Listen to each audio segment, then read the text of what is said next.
السلام علیکم ناظرین حضرات، چینل کو ابھی سبسکرائب نہیں کیا ہے تو چینل کو سبسکرائب کر لیجئے، ساتھ میں بیل آئیکن ضرور دبا دیجئے تاکہ آنے والی ویڈیو کی نوٹیفیکیشن آپ کو ملتی رہے۔ والعاقبۃ للمتقین والصلاة والسلام علی سید الانبیاء والمرسلین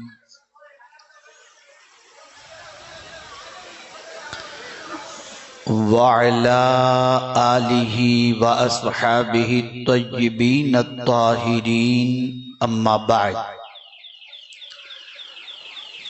فاعوذ باللہ من الشیطان الرجیم، بسم اللہ الرحمن الرحیم۔ ان اللہ لا یغیر ما بقوم حتی یغیروا ما بانفسہم، صدق اللہ العظیم۔ منبر رسول پر جلوگر سادات کرام، علماء ذوی الاحترام، حاضرین و ناظرین و حاضرات سنی اجتماع، السلام علیکم ورحمۃ اللہ وبرکاتہ۔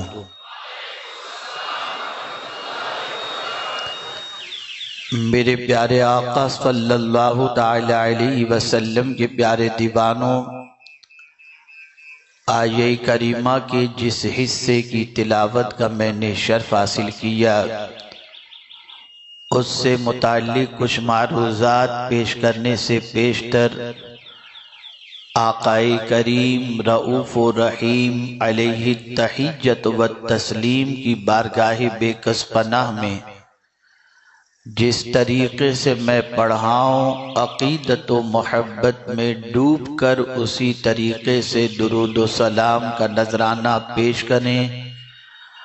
الصلاۃ والسلام علیک یا رسول اللہ،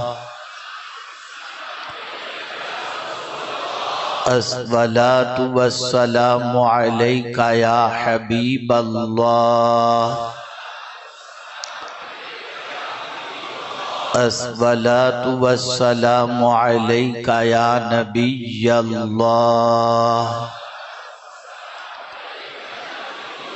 الصلاۃ والسلام علیک یا نور اللہ، وعلی آلک واصحابک یا حبیب اللہ، صلی اللہ تعالی علیہ وسلم۔ میرے پیارے آقا صلی اللہ تعالی علیہ وسلم کے پیارے دیوانوں، اس وقت ہم اور آپ بنگلور کی سرزمین پر منعقدہ سنی دعوت اسلامی کے سنی اجتماع کے دوسرے اور آخری سیشن کے اندر شریک ہیں۔ کل خواتین کا اجتماع اللہ رب العزت جل جلالہ نے نہایت ہی کامیابی سے ہمکنار فرمایا، اور آج کے اجتماع میں آپ کی تعداد و ذوق و شوق کو دیکھ کر دل اس بات کی گواہی دیتا ہے کہ محب گرامی قاری عظمت اللہ صاحب نے دن و رات محنت کر کے اپنے علاقے کے لوگوں کے دلوں میں شمع عشق مصطفیٰ صلی اللہ علیہ وسلم روشن فرمائی ہے۔ میں دل کی عطا گہرائیوں سے ان کو اور ان کے سارے رفقا کو، تحریک کے جملہ ذمہ داران و معاونین و محبین و مبلغین کو ہدیہ تبریک پیش کرتا ہوں، اور دعا کرتا ہوں کہ اللہ عز و جل زندگی کی آخری سانس تک اخلاص و للہیت کے ساتھ ہم سب کو دین متین کی خدمت کی توفیق عطا فرمائے۔ میں چاہوں گا کہ جتنی دیر آپ تشریف رکھیں، نہایت ہی توجہ کے ساتھ اللہ اور اس کے رسول جل جلالہ و صلی اللہ علیہ وسلم کے فرامین کو سماعت فرمائیں۔ کسی ایک کی معمولی سی غلطی کی بنیاد پر اگر 10-20 لوگوں کی توجہ ارشادات الہی و ارشادات رسالت مآب صلی اللہ علیہ وسلم سے ہٹی تو اس گناہ کا ذمہ دار وہ شخص ہوگا جو حرکت کرتا ہوگا۔ میرے پیارے آقا صلی اللہ علیہ وسلم کے پیارے دیوانوں، آج ہمارا تعلق صرف اللہ سے نہیں ٹوٹا یا کمزور نہیں ہوا، بلکہ آج ہمارا تعلق اسلام سے بھی کمزور ہو گیا، ہمارے ماضی سے بھی ہمارا رشتہ ٹوٹ گیا، اور دنیا کے بہت سارے مسلمان اس وقت یہ کہتے ہوئے نظر آتے ہیں کہ ہمارے حالات بڑے خراب ہیں اور ہماری پہچان بھی دنیا کے اندر کوئی اچھی اس وقت موجود نہیں ہے۔ میں آج کی مسلمانوں کی پہچان کے حوالے سے گفتگو کرنے سے پیشتر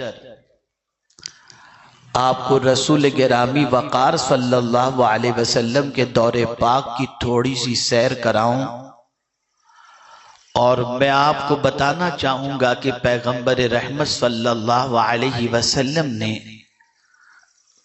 بہت سارے بڑے بڑے کارنامے انجام دیے، لیکن سب سے بڑا کارنامہ رسول اعظم صلی اللہ علیہ وسلم کا وہ ہے کہ آقا کریم صلی اللہ علیہ وسلم نے جیسے انسان تیار کیے، قیامت تک کوئی یونیورسٹی ایسے انسان تیار نہیں کر سکتی۔ ادارہ سازی اور مردم سازی کے اندر بڑا فرق ہوا کرتا ہے۔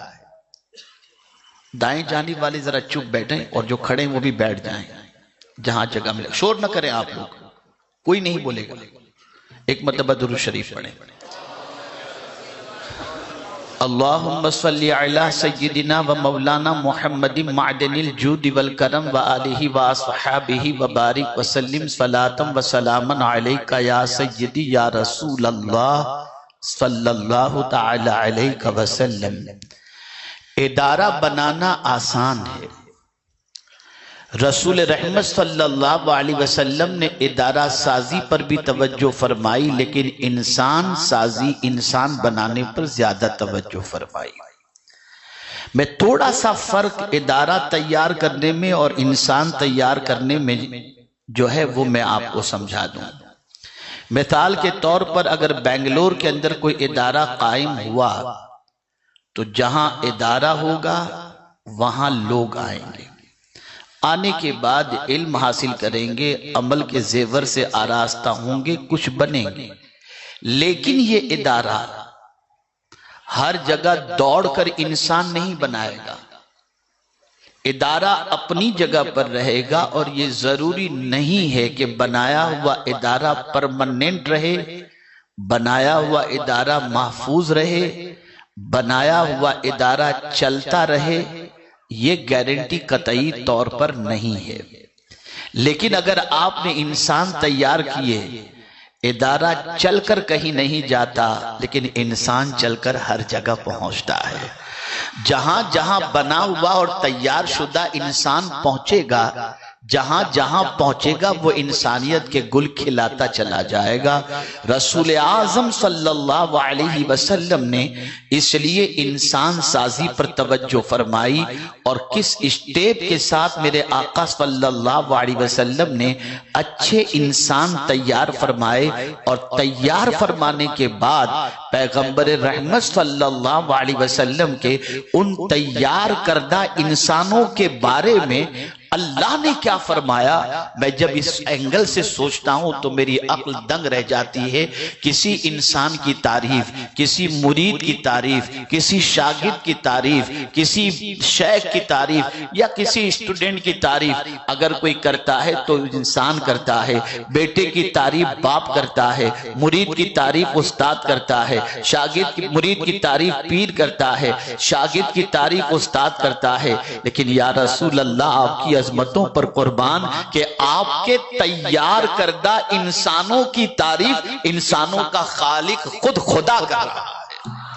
کیسے انسان حضور نے تیار کیے، کتنے انمول انسان تیار کیے، کس طریقے سے حضور صلی اللہ علیہ وسلم نے محنت فرمائی، آئیے تھوڑا سا میں سمجھاتا ہوا چلوں۔ ذرا اس دور کو یاد کیجئے جب پیغمبر رحمت صلی اللہ علیہ وسلم مکی دور کے اندر، مکہ مکرمہ کے اندر آقا کریم صلی اللہ علیہ وسلم انسانوں کے ساتھ زندگی کی ساعتیں گزار رہے ہیں۔ ابھی اس وقت نیوز کے اندر سب سے زیادہ شام جو ہے اس کا تذکرہ بڑا مشہور ہے، اور شام کا تذکرہ زیادہ ہو رہا ہے۔ تھوڑا سا سمجھ لیں، اردو میں شام کہتے ہیں، عربی میں سوریا کہتے ہیں، اور انگلش کے اندر سیریا کہتے ہیں، یہ تینوں ایک ہی ہے۔ اب شام اللہ کے رسول صلی اللہ علیہ وسلم کے سلسلے میں جب سب سے پہلے حضور صلی اللہ علیہ وسلم نبی ہیں، اس نبوت کے بارے میں آقا کریم صلی اللہ تعالی علیہ وسلم کی پہچان لوگوں میں کیسے ہوئی؟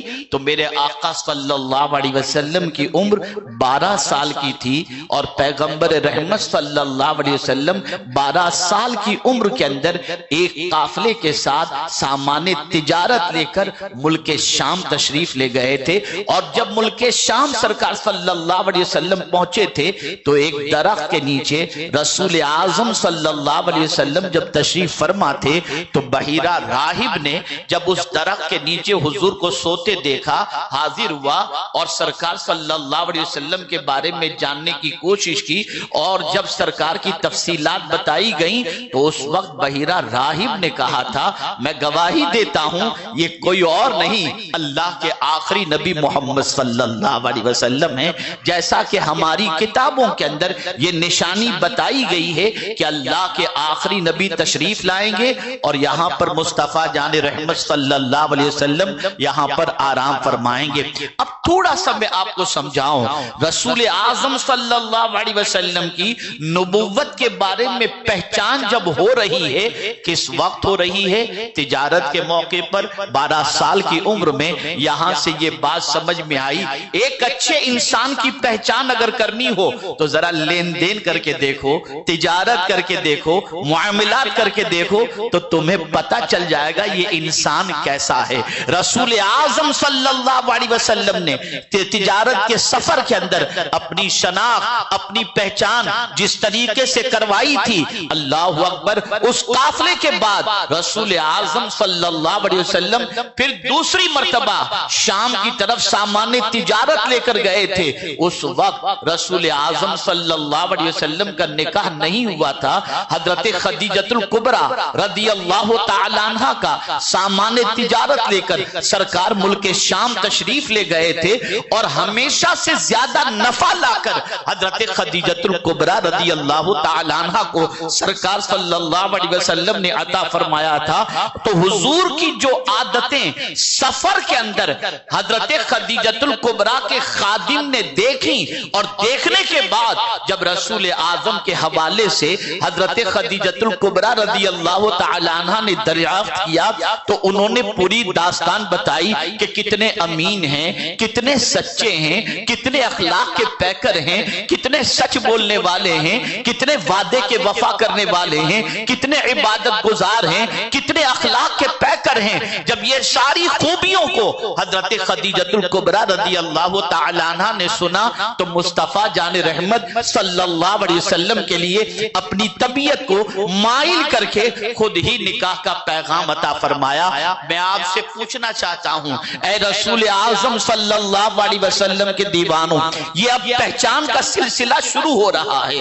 اللہ اکبر! اور جب پہلی وحی نازل ہوتی ہے رسول اعظم صلی اللہ علیہ وسلم پر تو آتے ہیں اپنی زوجہ کے پاس، ام المؤمنین حضرت خدیجۃ الکبریٰ رضی اللہ تعالی عنہ کے پاس، اور آ کر کے کہتے ہیں زملونی، مجھے چادر اڑاؤ، مجھے کمبل اڑاؤ، اے عائشہ خدیجہ مجھے کمبل اڑاؤ۔ اللہ اکبر! اور پھر حضور صلی اللہ علیہ وسلم نے اپنی جان کے حوالے سے فکر کا اظہار فرمایا۔